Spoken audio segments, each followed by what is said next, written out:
আজি বনাবলৈ লৈছোঁ বিলাহী আৰু আলুৰ সৈতে পনীৰৰ পাতল জোল। এইকেইদিন যিহেতু বহুত গৰম, গতিকে তেনেকৈ খোৱাটো স্বাস্থ্যৰ কাৰণেও ভাল। তাৰ কাৰণে মই 3টা আলু কুকাৰত বইল হ'ব দিলোঁ আৰু 2টা মিডিয়াম চাইজৰ বিলাহী কাটি ল'লোঁ। আলুখিনি বইল হোৱাৰ পাছত সেইখিনি ছাইড কৰি উলিয়াই থৈ দিলোঁ অলপমান ঠাণ্ডা হ'বৰ কাৰণে। তাৰপিছত এই গেছত কেৰাহী বহাই দিলোঁ। মই আজি ইউজ কৰিছোঁ গোৱৰ্ধন পনীৰ। এই পনীৰটো খাবলৈ বিৰাটেই টেষ্টি হয়। তাৰপিছতে মই কেৰাহীত দিলোঁ তেল। তেলত মই গোটা মছলা তেনেকৈ একো ইউজ কৰা নাই। ইয়াত দিছোঁ অকল গোটা জিৰা আৰু গোটা ধনিয়া।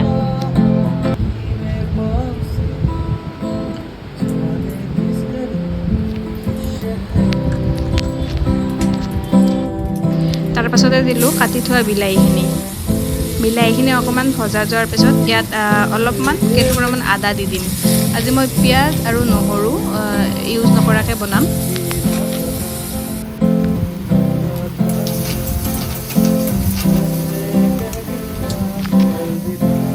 অলপমান ভজা যোৱাৰ পিছতে ইয়াত দিলোঁ নিমখ, জিৰাৰ গুড়ি, ধনিয়া গুড়ি আৰু হালধি গুড়ি। আজি বেলেগ মছলা একো মই ইউজ কৰা নাই।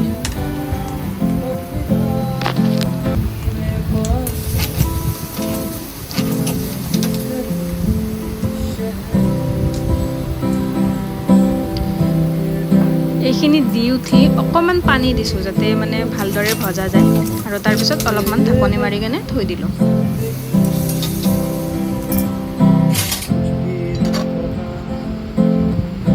এনেকৈ 5 মিনিটমান হোৱাৰ পিছত ঢাকনখন গুচাই ইয়াত যিখিনি আলু বইল কৰি লৈছিলোঁ সেই আলুখিনিও দিলোঁ, দি সেইখিনিও অলপমান ভাজিলোঁ। ইফালে মই আন এটা গেছত পানী গৰম হ'বৰ কাৰণে দি দিলোঁ। ইয়াতে গৰম পানী দিলে অলপ ভাল লাগিব। ইয়াৰে পিছতে অকণমান চেনি দিছোঁ যাতে বিলাহীটো অলপ টেঙাটো যাতে অলপ নোহোৱা হয় আৰু। তাৰপাছতে এতিয়া ইয়াত দি দিলোঁ সাঁতুৰিব পৰাকৈ পানী। যিহেতু গৰম এনেকৈ বেছি পানী দি কেনে মানে জোল টাইপৰ কৰি খায়ে ভাল লাগে। ইয়াতে এটাই জলকীয়া দিছোঁ। তাৰপাছতে দিলোঁ পনীৰখিনি দি মই ঢাকনি দি থৈছিলোঁ, কিন্তু সেইটো ক্লিপ ল'বলৈ পাহৰি গ'লোঁ। ঢাকনিখন দি প্ৰায় 15-20 মিনিটমান এনেকৈ মিডিয়াম ফ্লেমত উতলিব দিছোঁ আৰু শেষত ধনিয়া দি গাৰ্নিচিং কৰি এয়া হৈ গ'ল আঞ্জা। আজিলৈ বাই।